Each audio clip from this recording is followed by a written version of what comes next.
Welcome to Spicer and Company. I'm Sean Spicer. And I'm Lindsay Keith. Well, Sean, we've been focusing a lot on the 2020 presidential race, but there are also a lot of important House races going on around the country with several open seats that could shake things up and give Republicans back the majority. Yeah, Lindsay, I went to liberal arts college, so I'm not the greatest at math. But here's some basics, all right? So try to follow along here. There are 435 total seats in the House of Representatives. Republicans need 218 for a majority. Republicans currently have 198, and so by my math, that's about 20 that they need for a majority. That means that in order to get to that majority, the Republicans need to take over control of the House and win some seats that Democrats currently hold, and then obviously stem losses from their own side. All right, so to break down the path back to the majority and to firing Nancy Pelosi, let's bring in Congressman from Minnesota, the chairman of the National Republican Congressional Committee, Tom Emmer. Chairman, welcome back to the show. Thanks for having me, Sean. Hey, the president is on the way to see you. He's going down Pennsylvania Avenue to have dinner with you guys. What are you hoping that he says to fire up the folks tonight? I'm hoping that he just brings the classic Donald Trump. Listen, there is a thing happening out there, Sean. He has a way of inspiring our members. He has a way of inspiring them just the way he inspires the forgotten men and women, the working men and women of this country. I expect him to do more of that tonight. I expect him to come in and tell everybody, you got 48 days left. Let's not leave anything on the table. The country's counting on us. All right. So as I mentioned at the top, you got to stem some losses and then pick up some seats. So let me start with a couple where you guys are probably playing a little bit of defense. The first is a special election that you guys won earlier this year in California's 25th district.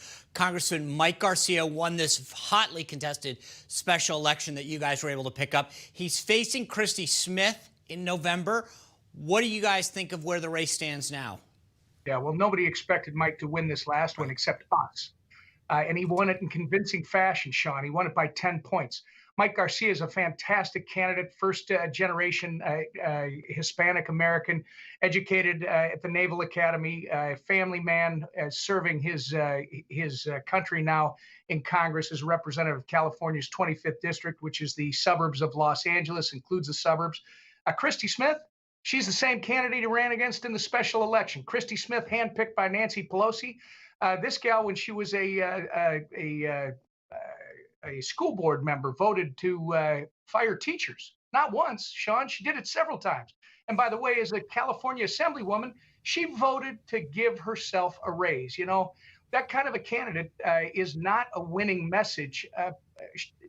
Garcia, I expect Garcia to win handily again. Maybe by as much as 10 points. All right, before we move on to offense, let's switch coasts. One more where I think there's going to be a tough race. You guys currently have Jeff Van Drew in New Jersey's 2nd District. He switched parties famously in the Oval Office, I think it was. Now he's facing Amy Kennedy of the Kennedy clan. She's married to former Congressman Patrick Kennedy. Where do you guys see this race shaping up now that Van Drew, who you thought you were probably going to be against at the beginning of the cycle, is somebody that you're having to defend as a Republican now? But listen, Jeff Van Drew is a tier 1 candidate and politician. He won a Republican district as a Democrat to begin with. He made the switch not because of the district, although the district does favor a Republican candidate. He made the switch, Sean, because their policies, the far left, crazy town policies that they're advocating, the same policies that Amy Kennedy has now embraced. I fully expect Jeff Van Drew to win re-election. It's interesting to see that the Democrats across the district that supported him before, they're not leaving him. And he's gaining the Republicans. So I think he's going to do well in 48 days. All right. Well, let's move a little bit north to New York's 2nd Congressional District. You've got Andrew Garabino facing off against Jackie Gordon. Peter King, the longtime incumbent, announced he's not seeking re-election. So it's an open seat, but it's a current Republican-held seat. Where do you see that race breaking down? Yeah, you know, Pete King, what a great career, what a great representative for the people of New York. Andrew Garbarino is going to fill those shoes in some fashion because he's going to win this race. Jackie Gordon is just like all the other socialists that have been elected in this new socialist majority in the House. She supported things like the Mayor de Blasio's crazy bail reform. Listen, she's wrong for the district. Andrew Garbarino fits it extremely well. Her embrace of the radical left-wing policies and, frankly, her association with people like Bill de Blasio, it's going to guarantee that Garbarino is going to be in that seat. All right, I want to move back out west again. You guys are going on offense in California's 21st district. It faces, you've got, I think he was a congressman, David Valadao. He's facing off now against incumbent TJ Cox. So do you think Valadao has what it takes to beat Cox and take back the seat that he once held and reclaim that to Republican hands? Nobody knows this district better than David Valadao. This is a rematch of the 2018 mistake. The people of that district now know that they are represented currently by the most corrupt member of Congress. TJ Cox, it's no secret, he's got over $400,000 in tax liens that have been filed against him. He's got judgments against him in more than one state.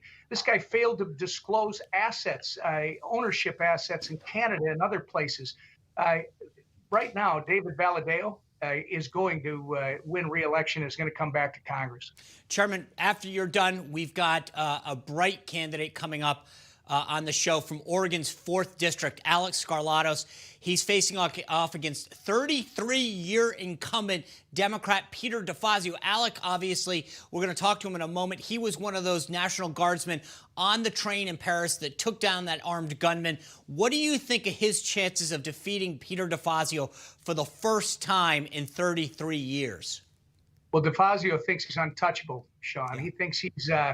He thinks he's just an automatic. This is a guy who started the Progressive Caucus that has grown into the Socialist Caucus in Congress. This is a guy who supports Medicare for all and the New Green Deal, or the Green New Deal.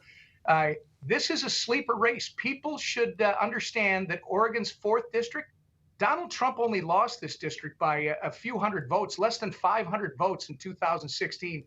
Based on what's happening in places like Portland, look, Skarlatos is a Tier 1 candidate himself. He's raising a lot of money. He's got an amazing story, and I'm sure you're going to talk about it with him when he's on. This is one of the young men that was in the military that stopped the Paris train attack, the terrorist attack that they made the movie out of. He's a dynamic candidate. He's young. He has energy. And he doesn't take it for granted like the current chairman of the Transportation Committee, Mr. DeFazio. I think you're going to see an upset in Oregon 4. Yeah, I mean, you pointed this out. That was a race. I don't think that people fully appreciate. That was 400 or 500 votes that Donald Trump would have won that congressional district by. It seems ripe for the taking on your side. Chairman, let me just ask you real quick before I let you go.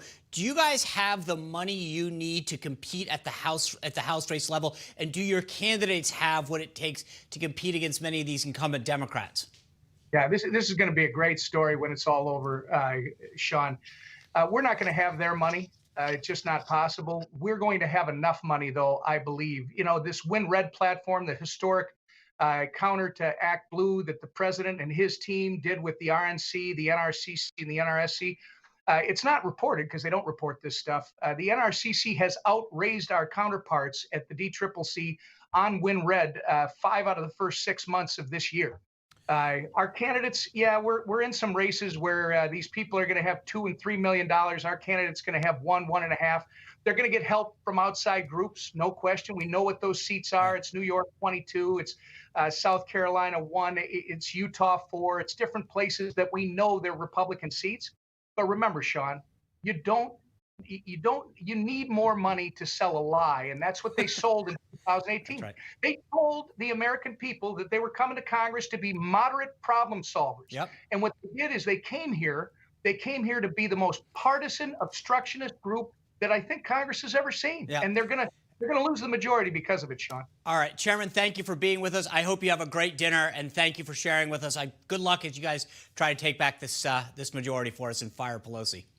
Thank you, Sean. All right, Chairman. All right, we just asked about the House race in Oregon with Alex Skarlatos. He's going to be here right after the break to talk about that race against Peter DeFazio.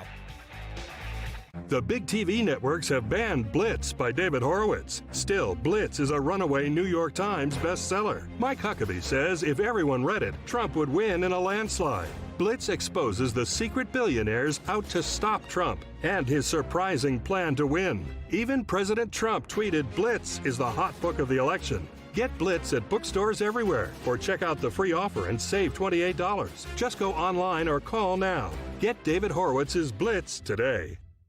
Attention! The Centers for Medicare and Medicaid Services has officially authorized new benefits that Medicare Advantage plans may include. To get the benefits you deserve, you can call the Medicare Coverage Helpline. Hi, I'm Joe Namath. If you're on Medicare, this is important information.